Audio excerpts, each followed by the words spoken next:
Guys, for today's vlog ay pupunta po kami sa aming bundok ay sa bukid. Kasi nga guys, may balak kaming magkupras dahil nga mahal na ang kupras ngayon. So sayang naman. Dahil ang mga new guys ay nalalata na lang. Nahuhulog na lang sa punuan at walang nangunguha.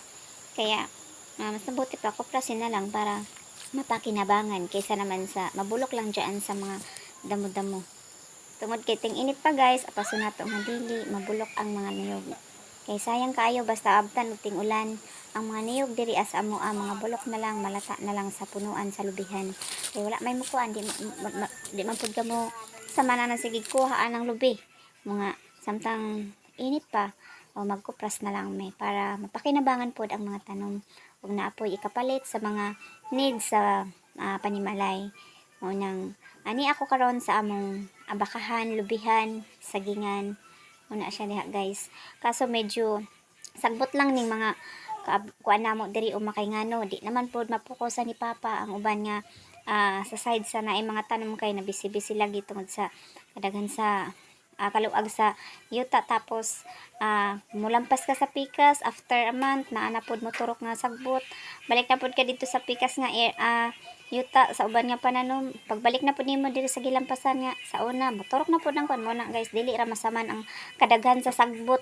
So pagpaingon na mo guys sa tapahan wala may nagdahom nga aduna di amin nakita nga sayote nga nikatkat sa punuan sa unsa man nga tawag ani nga halaman damoy ni sa amin guys. Ito ay gamot. So kinuha ni mama ang sayote.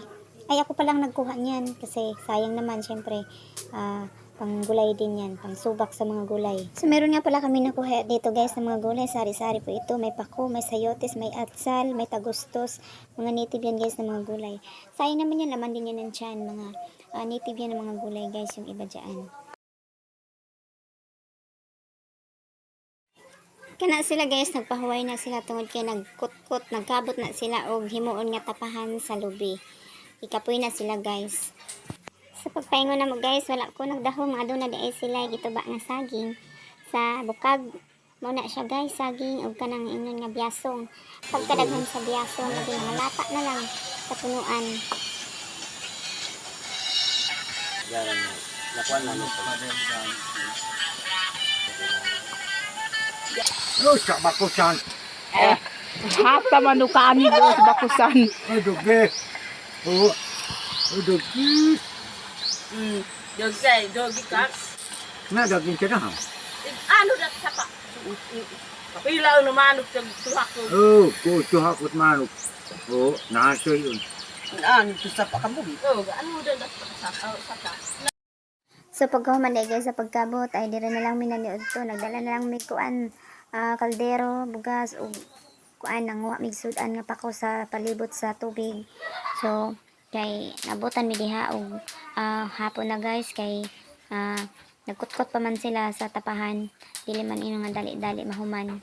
Human og kuan na human og kutkot sa tapahan, imuan pa nagbalay-balay, human og balay-balay, magkuan na po na sila lubi. So wala na nako na mabidyohi guys ang pag dungag or pag kuan diha kuhit sa kaanon kay nabisi ko kay ako may nagyuto ana. So kana nga time guys while nagakaon mi sige ra mig katawa sige tanaw sa YouTube kayo na mo bisan pag unsa tuod ka lisod sa panginabuhi basta makauban nimo mong pamilya mawala ra ug samot na og magkatinabangay mo sa pagpanginabuhi dili ingnon nga lisod ang pagpangita sa pangwarta basta lisod basta magkasinabot lang mo nga pamilya sabot-sabot ra gud mo pag-unsaon pagpanginabuhi.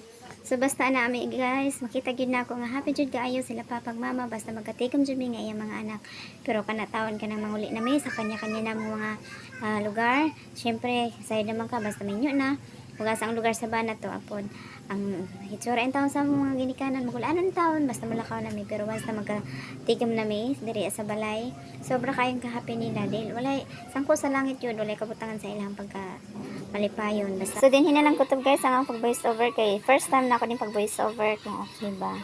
So salamat guys sa inyong pagtanaw sa akong video.